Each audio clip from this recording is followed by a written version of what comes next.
تمام تعریفیں اس مال کے کل جہاں کے لیے جو تمام جہانوں کا رب ہے۔ میں گواہی دیتا ہوں کہ اللہ کے سوا کوئی معبود برحق نہیں، وہ یکتا ہے، اس کا کوئی شریک نہیں۔ اور میں یہ بھی گواہی دیتا ہوں کہ ہمارے پیارے نبی حضرت محمد مصطفیٰ صلی اللہ علیہ وآلہ وسلم اللہ کے برگزیدہ بندے اور آخری رسول ہیں۔ میں دعا کرتا ہوں کہ اللہ کریم اپنے کرم خاص سے آپ کو صدقہ پنجتن پاک تمام معاملات زندگی میں آسانیاں نصیب فرمائے اور آپ کو ہر میدان عمل میں کامیاب و کامران فرمائے۔ السلام علیکم ناظرین، آج کی اس ویڈیو میں ہم جانیں گے کہ آپ کا آنے والا مہینہ کیسا رہے گا۔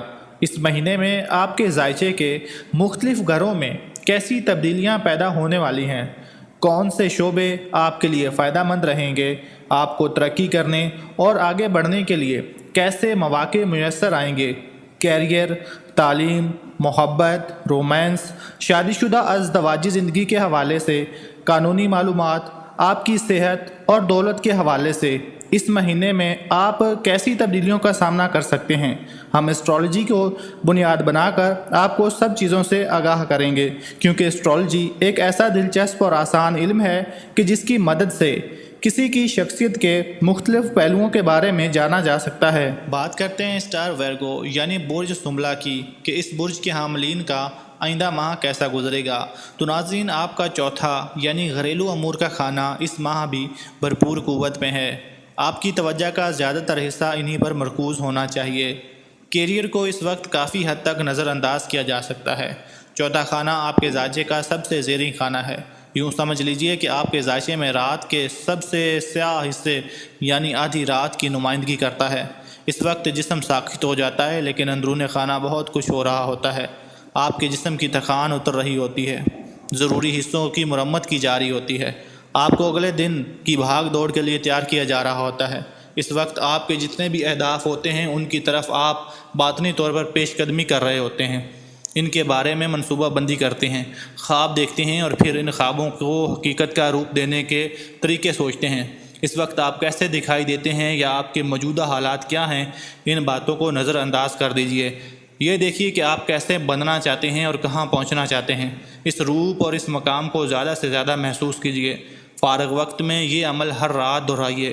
جب ان کے حصول کا احساس آپ کے ذہن میں وہ آ جائے گا تو سمجھ لیجئے کہ آپ منزل مقصود تک پہنچ گئے ہیں، کیونکہ اب یہ چیزیں آپ کی خاطر خواہ مرکز بن گئی ہیں۔ اور قدرت کا قانون ہے کہ ہم جس چیز پر توجہ مرکوز کرتے ہیں وہی ہمیں حاصل ہوتی ہے۔ کیسے ہوتی ہیں یہ ہمارا درد سر نہیں، ہمیں بس کام کرنا ہے۔ قدرت خود بخود اسباب پیدا کر دے گی۔ آپ کا لاشعور اس سال بہت متحرک رہے گا، پرانی یادیں ابھر کر سامنے آئیں گی اور آپ کو موقع ملے گا شعور کی موجودہ سطح سے ایک بار پھر ان کا جائزہ لیں اور ان کی اچھائی یا برائی، تلخی یا شیریں کا تعین کریں۔ اس طرح بہت سی غلط فہمیاں، غلط تاثر اور پرانی کرواٹیں آپ کے ذہن میں محو ہو جائیں گی۔ مالی امور اس ماہ اچھے نظر آتے ہیں۔ 11 کو زہرہ الٹی چال سے نکل آیا تھا، لہٰذا اب مالی امور میں آپ کا فہم پہلے سے کہیں بہتر انداز میں کام کر رہا ہے۔ اس ماہ کی 2 تاریخ کو زہرہ برج عقرب میں داخل ہو جائے گا جو آپ کا تیسرا گھر ہے۔ اس سے پتہ چلتا ہے کہ سیلز، مارکیٹنگ، تشہیر اور تعلقات عامہ آپ کے کام میں اہم کردار ادا کریں گے۔ اس سے بھی یہ پتہ چلتا ہے کہ مالی موقع کی تلاش میں آپ کو گھر سے زیادہ دور نہیں جانا پڑے گا۔ پڑوسی، بہت بھائی اور قریبی بڑے بھائی یا قریبی دوست اس زمن میں اہم کردار ادا کر سکتے ہیں۔ مریخ یہ سارا مہینہ آپ کے 7ویں یعنی محبت کے گھر میں گزارے گا، اس لیے محبوب کے ساتھ وہ آپ کا تعلق اچھا رہ سکتا ہے۔ اور اس کے ساتھ ساتھ دل کے سکون کے لیے درود شریف پڑھیں اور نماز پڑھیں، انشاءاللہ تمام مسائل حل ہو جائیں۔ اللهم صل على محمد وعلى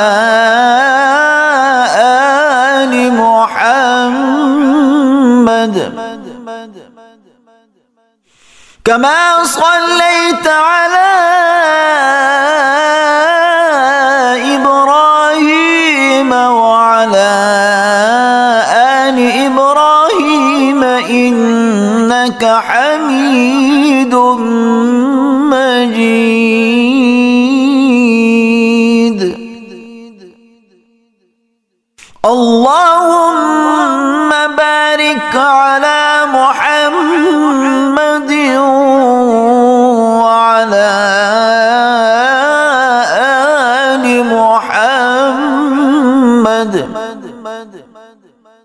كما باركت على